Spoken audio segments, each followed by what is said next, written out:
Hai sahabat Englishpedia, welcome back to this channel. I like dancing, I like to dance, and I like dance. Manakah yang paling benar? They all look similar, but only one is correct. Yes, that's right. I like dancing. That is what we call Jaren. So, ingin tahu apa itu Jaren? Mari kita belajar. Karena di video kali ini kita akan mempelajari segala hal yang kita butuhkan tentang Jaren.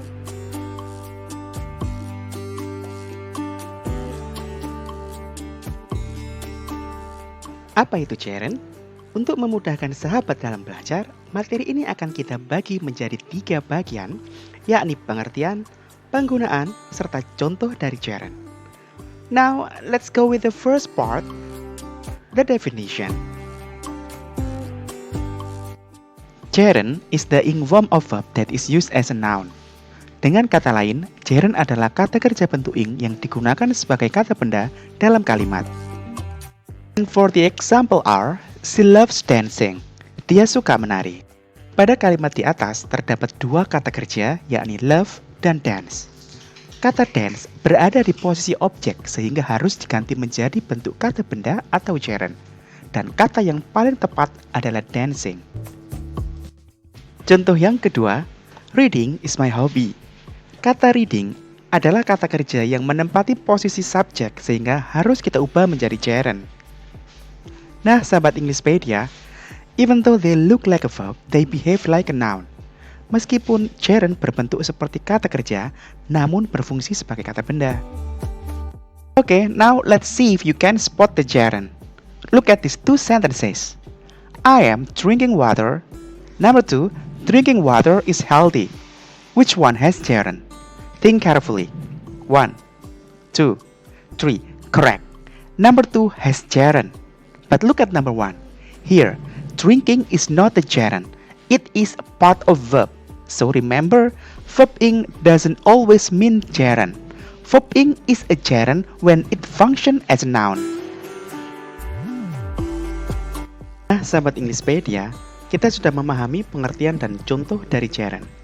Di bagian selanjutnya, kita akan mempelajari fungsi dan penggunaan Jaren dalam kalimat.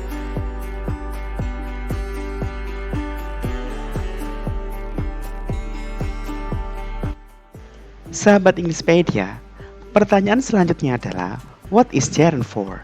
Gunanya untuk apa sih? Nah, di bagian ini kita akan mengupas tuntas fungsi dari Jaren. Fungsi yang pertama adalah Jaren as the subject. Jaren sebagai subjek. Jaren is placed as a subject of the sentence. Jadi, jika sahabat menemukan kata kerja yang berposisi sebagai subjek, maka harus diubah menjadi Jaren. Contohnya adalah, swimming is relaxing. Here, the word swimming is the subject of the sentence.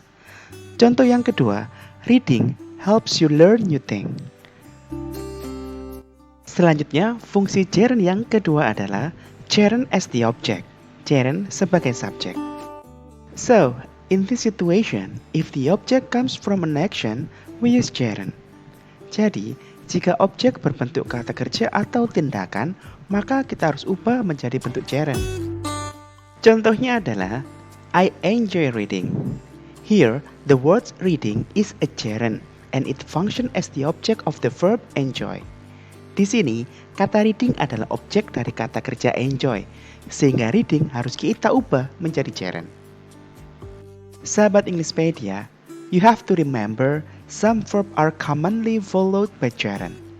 Ketika digunakan sebagai objek, ada beberapa kata kerja yang umumnya diikuti oleh Jaren. Dan berikut ini adalah kata kerja yang diikuti Jaren.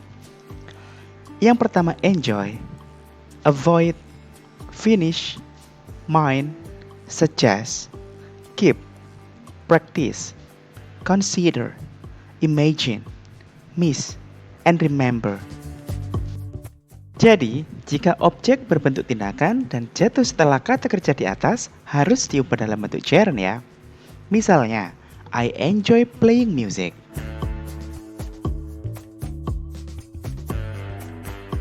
Sahabat Englishpedia, fungsi Jaren yang keempat adalah Jaren after preposition.